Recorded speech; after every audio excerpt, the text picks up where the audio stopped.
विश्वामित्र वैदिक काल के विख्यात ब्रह्मा ऋषि थे। ऋषि विश्वामित्र बड़े ही प्रतापी और तेजस्वी महापुरुष थे। ऋषि धर्म ग्रहण करने के पूर्व वे बड़े पराक्रमी और प्रजावत्सल नरेश कौशिक थे। विश्वामित्र जी को गायत्री मंत्र का दृष्टांत हुआ। ऋग्वेद के तीसरे मंडल में उपस्थित गायत्री मंत्र की रचना विश्वामित्र द्वारा की गई थी। मारीच और सुबाहु रावण के कहने पर विश्वामित्र के यज्ञ में विघ्न डालकर उसे संपूर्ण होने से रोकते थे। वे दशरथ के पास मदद के लिए राम को मांगने आए। जब दशरथ ने 16 वर्ष के राम को भेजने से मना किया तो विश्वामित्र ने कहा कि वीर कुशिक के 100 पुत्र राम की रक्षा करेंगे।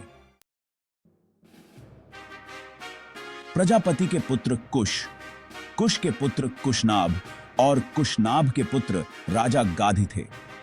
विश्वामित्र जी उन्हीं गाधी के पुत्र थे। विश्वामित्र शब्द विश्व और मित्र से बना है, जिसका अर्थ है सबके साथ मैत्री अथवा प्रेम। विश्वामित्र के पिता गाधी ने जब अपनी आयु को ज्यादा देखकर वानप्रस्थ जाने का निर्णय किया तो उन्होंने अपने पुत्र विश्वामित्र को अपनी राजगद्दी पर राज तिलक कर दिया। वह खुद वानप्रस्थ को चले गए। उसके बाद विश्वामित्र ने बहुत अच्छे से राजकाज को संभाला। उनकी प्रजा भी बहुत खुश थी। एक समय वह अपनी पत्नी के साथ सरक पासा, जो एक तरह का शतरंज है, खेल रहे थे। उस खेल में उनकी पत्नी की विजय होने पर उनकी पत्नी हंसने लगी। विश्वामित्र जी को यह अच्छा नहीं लगा तो गुस्से के कारण सरक पासों यानी गोटी को तुरंत तोड़कर फेंक दिया और वह अपने राजदरबार में गए। वहां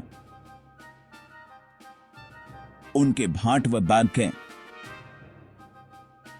राज्यसभा के मंत्रियों ने जय जयकार करने लगे।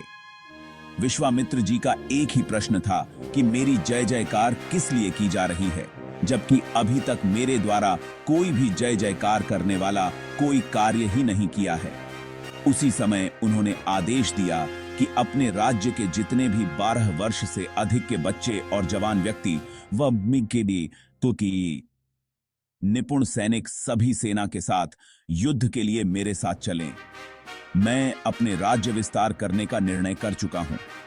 अब सभी 12 वर्ष के बच्चे और जवान व्यक्ति निपुण सैनिक युद्ध में चले गए और 12 वर्ष तक वह अपने राज्य का विस्तार करते रहे। जिस राजा ने अपना आत्मसमर्पण किया तो ठीक, नहीं तो युद्ध द्वारा जीतकर बहुत से राजाओं के राज्य अपने अधीन कर लिए।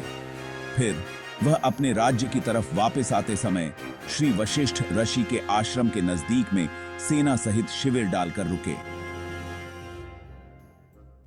श्री ऋषि वशिष्ठ के शिष्यों ने ऋषिवर को सूचना दी कि राजा विश्वामित्र जी अपने आश्रम के नजदीक में शिविर डालकर रुके हैं और उनके साथ बहुत बड़ी सेना भी आकर रुकी है।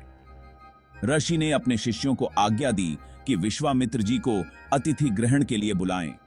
विश्वामित्र जी ने यह निमंत्रण ग्रहण किया और एक दिन राजा विश्वामित्र अपने कुछ सैनिकों को लेकर श्री वशिष्ठ ऋषि के आश्रम में गए। विश्वामित्र जी उन्हें प्रणाम करके वहीं बैठ गए। वशिष्ठ जी ने विश्वामित्र जी का यथोचित आदर सत्कार किया और उनसे कुछ दिन आश्रम में ही रहकर आतिथ्य ग्रहण करने का अनुरोध किया।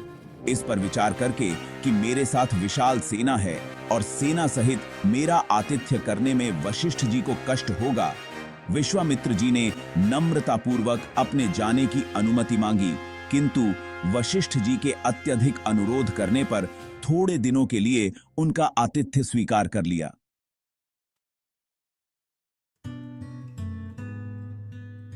वशिष्ठ जी ने नंदिनी गौ का आह्वान करके विश्वामित्र तथा उनकी सेना के लिए 6 प्रकार के व्यंजन तथा समस्त प्रकार के सुख सुविधा की व्यवस्था कर दी। वशिष्ठ जी के आतिथ्य से विश्वामित्र और उनके साथ आए सभी लोग बहुत प्रसन्न हुए। ही की मक्खन थी। नंदिनी गौ का चमत्कार देखकर विश्वामित्र ने उस गौ को वशिष्ठ जी से मांगा, पर वशिष्ठ जी बोले, राजन, यह गौ मेरा जीवन है और इसे मैं किसी भी कीमत पर किसी को नहीं दे सकता। वशिष्ठ जी के इस प्रकार कहने पर विश्वामित्र ने बलात्कार दागे बाबू भी से दिए।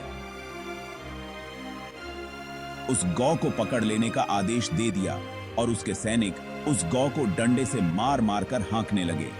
नंदिनी गौ ने क्रोधित होकर उन सैनिकों से अपना बंधन छुड़ा लिया और वशिष्ठ जी के पास आकर विलाप करने लगी। वशिष्ठ जी बोले, हे नंदिनी, यह राजा मेरा अतिथि है, इसलिए मैं इसको शाप भी नहीं दे सकता और इसके पास विशाल सेना होने के कारण इससे युद्ध में भी विजय प्राप्त नहीं कर सकता।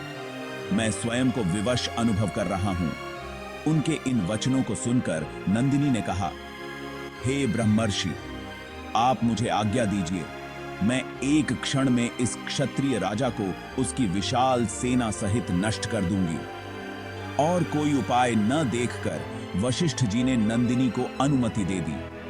आज्ञा पाते ही नंदिनी ने योग बल से अत्यंत पराक्रमी मारक शस्त्रास्त्रों से युक्त पराक्रमी योद्धाओं को उत्पन्न किया, जिन्होंने शीघ्र ही शत्रु सेना को गाजर मूली की भांति काटना आरंभ कर दिया।